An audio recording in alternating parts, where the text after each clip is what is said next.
I were to ask you, why do people not want to come to church? What are some of the excuses you've heard before? You can talk. What? Lazy? Okay. There you go. Social anxiety? Football? Okay, I got football in first service, yes? Apathetic. All right. I don't care. All right. Hangover? Speaking from experience, or okay. Hopefully not this morning. I heard this. No, I'm not going to say that. Okay. Never mind. It made me think of a joke I really shouldn't tell right now. Go ahead, Katie. Judgmental. Yeah. The one I was thinking of is hypocrites. Right? You've probably heard that one before. Even if people don't say hypocrites, normally the most common reason I've heard, it's basically hypocrisy, right? They have a story. They went to church, someone was a jerk to them, and they think, I don't want to go back to those people anymore. Hypocrites. And I don't blame them. I understand that, right? I've never met anyone who's like, I just love being around hypocrites. They're like the best people in the world. You don't know what's coming at you. But I also find it interesting that our world that condemns the hypocrisy in the church doesn't even bother to look at the hypocrisy in their own culture. For instance, there's been a word or a phrase that's picked up a lot of steam recently that maybe you're familiar with. I only became familiar with it this last week, called cancel culture. Cancel culture. I don't know if you've heard of it. Basically, it's the idea that someone does something bad or you find out they did something bad, so we as a culture are canceling them, right? We're not going to listen to them. We don't care about them. We don't want them to be famous anymore. Some great examples of it is like this last week or 2 weeks ago, there was a guy who was hired by Saturday Night Live to be a cast member, and then they found an interview from a year ago where he said some rather racist, unfunny things, and so people called for him to be fired, so he was. And there's other examples of that. James Gunn, director of Guardians of the Galaxy series, he was fired from Guardians 3 because of some tweets he sent out 10 years ago that were just awful, and he apologized for them, but they still fired him, and then later they brought him back now after the whole cast said, we're not doing the movie without him, so, they played his hand well, but those are just two small examples. There's been a bunch of people that this has happened where something comes up of something they said or did from a long time ago that then comes back and they apologize. This is basically what our culture demands. We want you to apologize so that we can't accept it. Right? That's basically what happens. Every single time this happens, they apologize, and everyone on the internet says, not good enough. I don't like it. And they're canceled, right? Cancel culture. That's how it works. And I've seen this happen many, many times. And it doesn't matter how good the apology is. It doesn't matter, right? I've never seen an apology come out where people are like, oh yeah, that's right. I agree. We should forgive him. It doesn't work like that in our culture. There's like a line that if you cross that line, there's no coming back from it. And every time I witness that, all I can think is how grateful I am that God doesn't do that to me. Right? Because I don't have stuff in the closet with God. He knows everything. He knows every dumb thing I've said, every dumb thing I've done, written, been around, right? But he doesn't cancel me. And that's one of the things I'm so grateful for, is that we serve a God who doesn't cancel us because of the dumb things that we do, the awful, evil things that we do. And you want to know why God's love is called controversial? If you've ever heard, the controversial love of God, it's controversial because it makes room for the worst of people, for rapists, greedy, immoral, adulterers, selfish jerks, racist, sexist, hurtful people. They can all come underneath the umbrella of God's grace. And that's controversial. Because we have certain lines that when you cross that, when you do that thing, whatever it is in your mind, when you cross that, there's no coming back. There's no forgiveness. There's no grace. There's no forgiveness. There's no coming back. God doesn't do that to us. Peter is a great example of that. Last week we saw that after he cuts off the high priest servant's ear, Jesus heals it, right? And then we saw that everyone deserted him. Well, Peter apparently didn't go too far away, because we'll see in our passage today that he followed Jesus from a distance. And from that vantage point, he sees the very first trial of Jesus. So let's go ahead and read 53 through 65 and just read about this trial that Jesus goes through. It was immediately after last week's. They took Jesus, verse 53, they took Jesus to the high priest, and all the chief priests, the elders, and the teachers of the law came together. Peter followed him from a distance right into the courtyard of the high priest, and there he sat with the guards and warmed himself by the fire. The chief priests and the whole Sanhedrin were looking for evidence against Jesus so that they could put him to death, but they didn't find any. Many testified falsely against him, but their statements did not agree. Then some stood up, gave false testimony against him, saying, "We heard him say, 'I will destroy the temple made with human hands, and 3 days later build another one not made with human hands.' Yet even their testimony did not agree." Then the high priest stood up before them and asked Jesus, "Are you not going to answer? Well, what is this testimony that these men are bringing against you?" But Jesus remained silent, and he gave no answer. Again, the high priest asked him, "Are you the Messiah, the Son of the Blessed One?" "I am," said Jesus. "And you will see the Son of Man sitting at the right hand of the Mighty One and coming on the clouds of heaven." The high priest tore his clothes. "Why do we need any more witnesses?" he asked. "You have heard this blasphemy. What do you think?" They all condemned him as worthy of death. Then some began to spit on him. They blindfolded him, struck him with their fists, and said, "Prophesy." And the guards took him and beat him.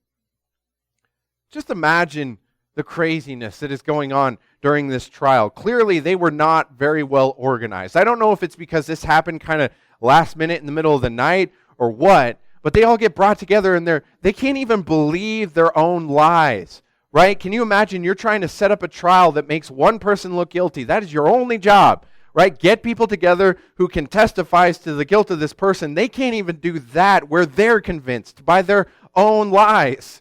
They're sitting there listening to all this and things are conflicting. They're not making sense. It's not working cohesively. And so finally the high priest stands up to badger Jesus himself. He says, "Why aren't you answering? Why aren't you giving testimony?" And maybe the reason Jesus doesn't answer is partially to fulfill Old Testament prophecy, that the Messiah would be silent before his shears, right? As a lamb is led away to slaughter, is silent, so is the Messiah was going to be. And it also might be because what would he even say? Right? If you're facing this huge crowd of loud, angry people who are throwing things that don't even make sense, that are conflicting one another, what would you possibly say? Where would you start? There'd be no way. And so Jesus is just quiet here. And honestly, their words in this false testimony should plead to the innocence of Jesus. But finally, this high priest had enough. And this time he just flatly asked Jesus, "Are you the Messiah, the Son of the Blessed One? Are you the one that we have been waiting for?" And Jesus gives an answer that probably to us doesn't seem like a whole lot, because if you're a Christian, you believe Jesus is the Messiah. He's the one that was sent by God, right? So when you read that, you're like, oh, okay, well, it's pretty easy. But if Jesus wasn't the Messiah, then what he said was blasphemous. For him to declare, "I am the Messiah, I am the one, you're going to see me sitting at the right hand of the Mighty One, and I'm going to come on the clouds of heaven," that is blasphemous if he is not the Messiah. So it's interesting, he finally claimed to be the Messiah clear as day. He had hinted at it before, he had let other people say it, but this is the first time he publicly announces it and accepts that title in front of a huge crowd of people. And the high priest's declaration was totally justified in his eyes. If he claimed to be the Messiah and he wasn't, then he was worthy of death. That's where they moved on from here. However, as we know, Jesus is the Messiah.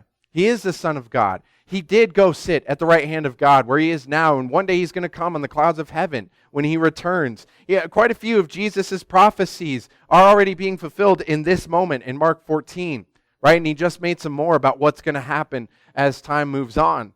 For instance, if you remember back in Mark chapter 10, Jesus gives it's the clearest prophecy of his death and resurrection that he gives, at least in Mark and probably all four of the Gospels. He says this in Mark 10, 33 and 34, "We're going to Jerusalem," which they did, that had been fulfilled, "and the Son of Man will be delivered over to the chief priests and teachers of the law," literally happening right now.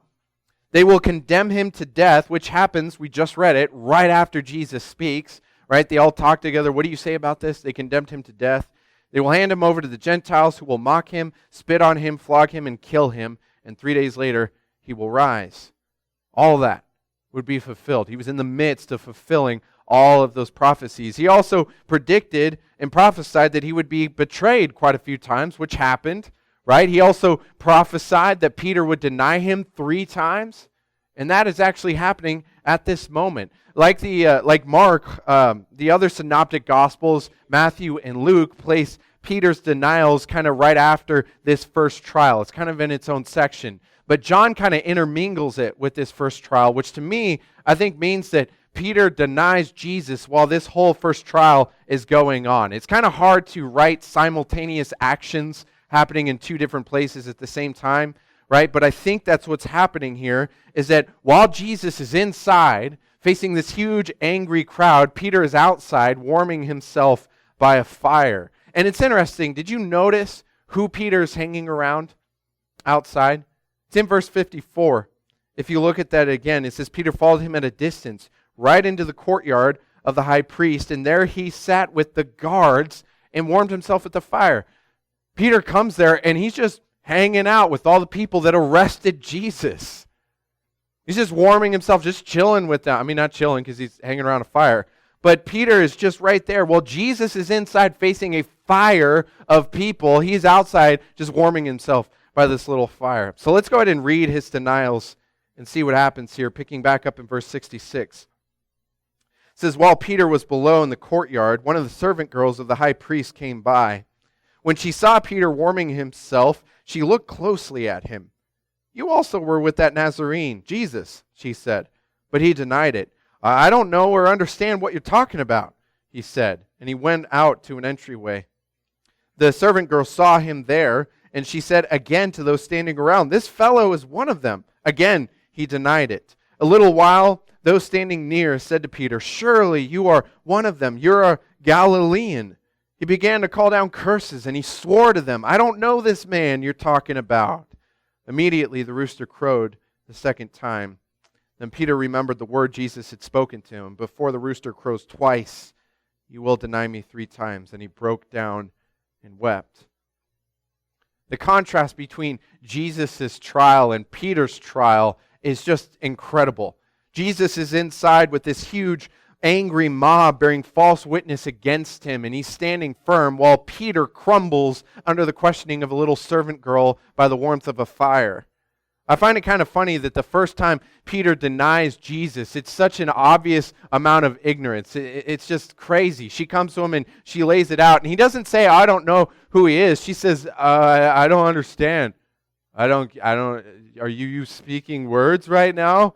I don't understand, or I don't know. And I find it kind of funny because that sure seems to be a refrain for Peter throughout his life of just not comprehending things. He had just spent 3 years with Jesus pouring in all these lessons into him, and it's like they've gone right out the window. And he's sitting there, and his first denial is fairly simple. I don't know or understand what you're talking about. The second denial is a little more on point, just flat out saying, I don't know this Jesus. And then the third denial builds up even more, calling down curses and swearing that he doesn't know him. And I remember when I was a kid, I had heard that Peter swore like a sailor, right? He was like any other sailor. He just swore like a sailor. And this is where they would point, is in that verse 71, that he, in the King James, it says something like, and Peter swore and he cursed. I don't know this man. It's a little unclear as to how he phrased it. So I remember hearing that, but that's not actually what Peter does here. It's more like he swears an oath and he calls curses down. So really what he said was something like, I promise you I don't know him, and if I'm lying, may God strike me dead. That's basically what he said. But it's also, there's something that I learned this last week that I hadn't heard of before, and that is that verse 71 is a little unclear in the Greek, because the phrase call down curses isn't given an object, which means we don't know who or what he was calling down curses upon. Right? Most commonly, in fact, if you have a 1984 version of the NIV, it says he called down curses on himself, because that's one idea, is that, like I just said, that he says, and may God strike me dead, may God curse me if I'm lying. But it's also possible that Peter cursed Jesus. I mean, think about it. He's scared, he's tired, he's not thinking straight, and he desperately doesn't want to be killed or handed over. What would be more convincing? Calling down curses on yourself or calling down curses on the one you desperately don't want them to know that you know. Pliny the Younger was a guy in Rome who used to go around and arrest Christians, and he was writing to the emperor once. And he said that when he arrests or interrogated suspected Christians, he would ask them 3 times, "Are you a Christian?" And they would have to, and there would be threats of punishment there. "Are you a Christian? And if you are, then we're going to punish you." So the accused would have to prove his or her innocence by cursing, not by cursing themselves, but by cursing Jesus. Something that Pliny insisted those who are really Christians cannot be made to do. Peter messed up pretty bad. He broke down and he wept right after he realized it. And actually the wording there is rather violent. It means to throw down, to tear down. And I think it's so violent, and I think that he remembers Jesus' words, because in Luke's gospel we find out that at this moment that the rooster crows, Jesus saw Peter. Suddenly the 2 trials collide for just a moment. And Peter is just stricken with guilt. And he just breaks down. I mean, to see Jesus in this moment, probably already bloodied and bruised. They were spitting on him, so spit was probably mixed in with all the messed up stuff.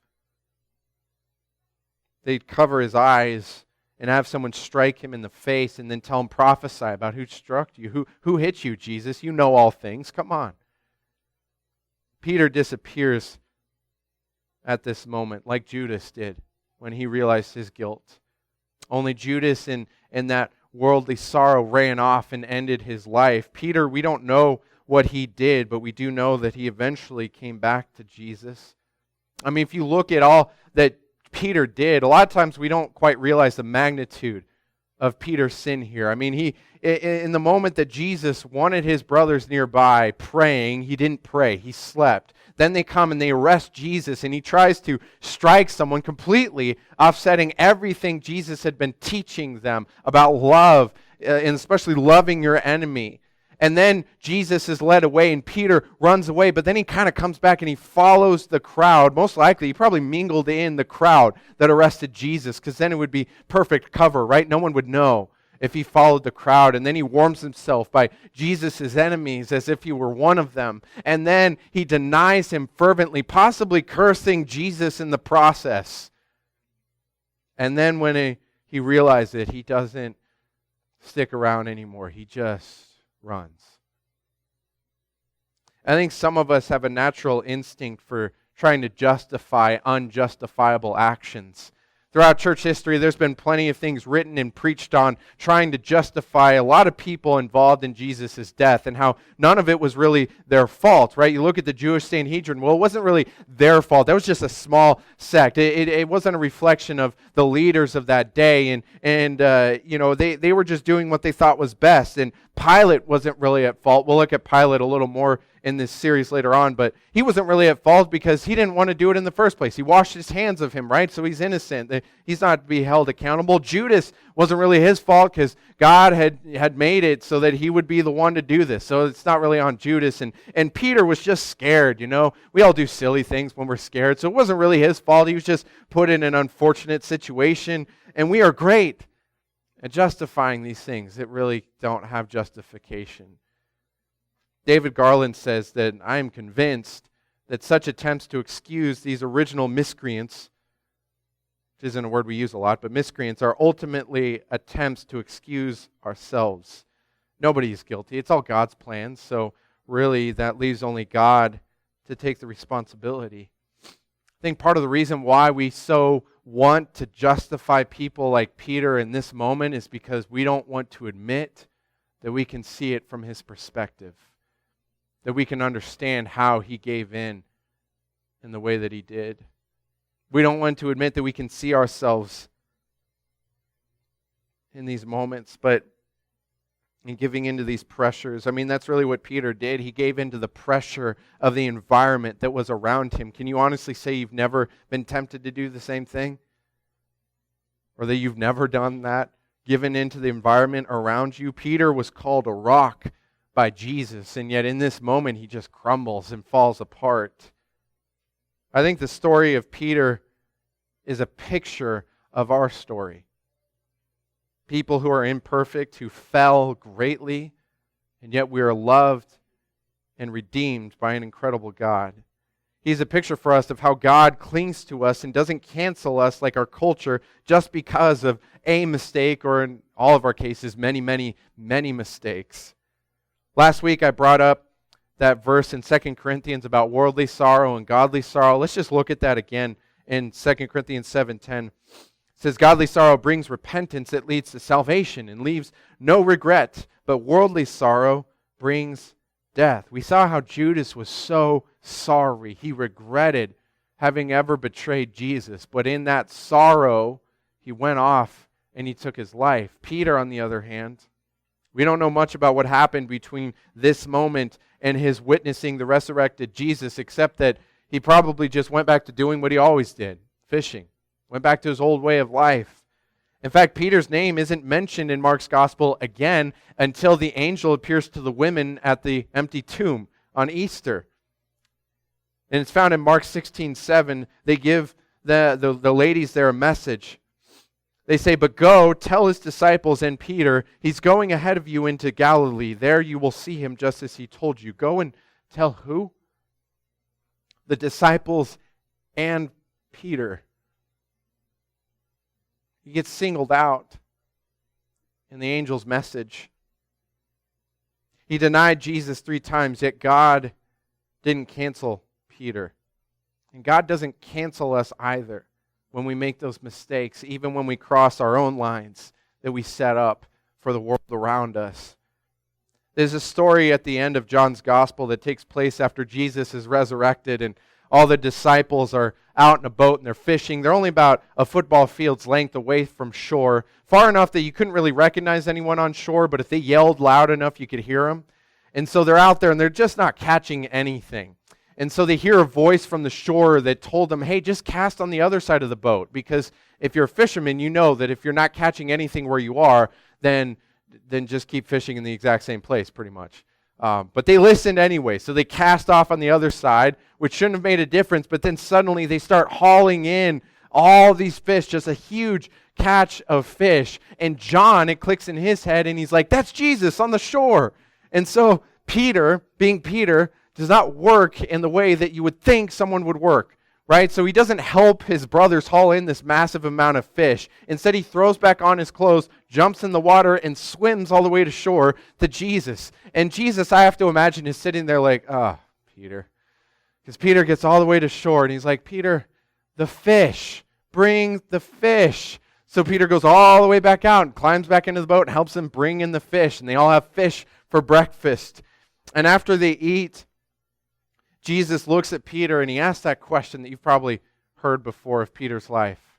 Simon, son of John, do you love me more than these? Now it's interesting to me that Jesus calls him Simon.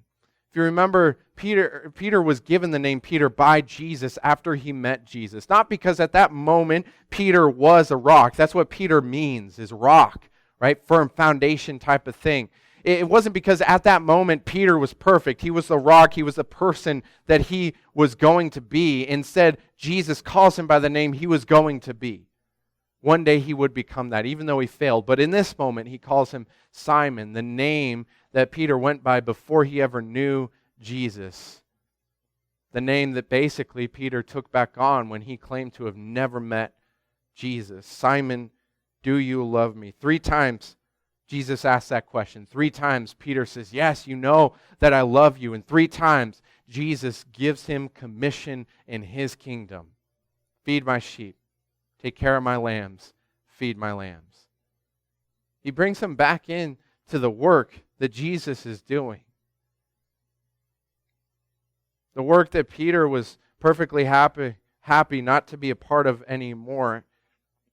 He pours out his never-ending forgiveness on this guy. Last week when I was doing some study on that song that we sang last week, Reckless Love, I came across a video where a pastor broke down that song word by word for a half hour, because if you don't know this about pastors, we can literally talk about anything. for a very extended amount of time. But he broke down that song word by word to see how biblical every word was. And one of the words that he questioned, he didn't reject it, he didn't say it was wrong, but he questioned is that phrase unconditional, not unconditional, overwhelming. Because in the song you sing of the overwhelming love of God. And he questioned it. What do you mean by overwhelming? And I just thought it was silly. I mean, God's love is something that you could study your entire life and you will never fully grasp it. And that's what it means to be overwhelmed, when you can't comprehend, when you can't soak in everything of a situation. I cannot understand fully the love that God has. Not for me, not for anyone. I can't understand a love that would invite someone back in who proved how untrustworthy he was, who proved how much he could lie to the face of Jesus. I can't understand that love. I can't understand a love that accepts someone like me who knows every mistake I've made, yet still calls me his son. I don't understand that love. God's love is overwhelming because I can't understand it all. We're going to sing as we close here today. I hope you know he doesn't give up on you. He doesn't draw lines in the sand like how you draw lines in the sand. He doesn't draw lines in the sand like how our culture draws lines in the sand. He invites us to come to him. And when you go to Jesus, he is ready. He is waiting. If you read Revelation, the first 3 chapters, he's writing to some churches. And he's telling them some of the awful things that they're doing wrong, but never once does he say, all right, I'm done with you. Or if you don't, he just invites them back.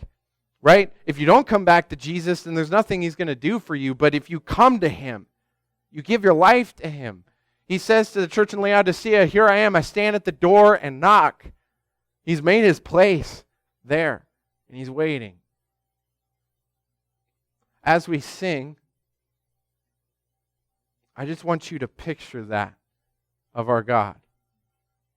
We take of communion every single week. Is that the picture you have of his love that was given on the cross? This type of love that doesn't draw lines, that just has this unconditional love, this unconditional forgiveness, that when you come to him, he wipes it clean. He took that burden of your sin and he bore it on the cross and he paid for it all. He gave his body, which we remember with the bread. He gave his blood, which we remember with the juice. And he sacrificed it all, not thinking of his shame, not thinking of the cross is shame. He thought of you and how much he could bring your life and how much he wants you. That was one of the most amazing truths I realized about God. Sometimes you'll hear, and I've seen it in sermons, pastors will kind of get all excited and they'll say, God needs you to do this. God needs you in this work or this service. Look, God doesn't need you in anything.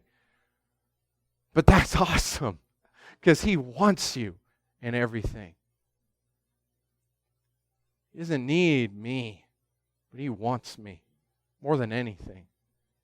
And I'm so grateful. That's the type of love that I can't ever fully understand. As you think and you pray and you sing these songs, look at the words, lift them up to him. When you're ready, come forward. And if you've accepted Jesus as your Savior, take communion and remember it. Throughout this week, remember it. Pray. Ask God to help you, guide you. If you're able, please stand and let's praise him now.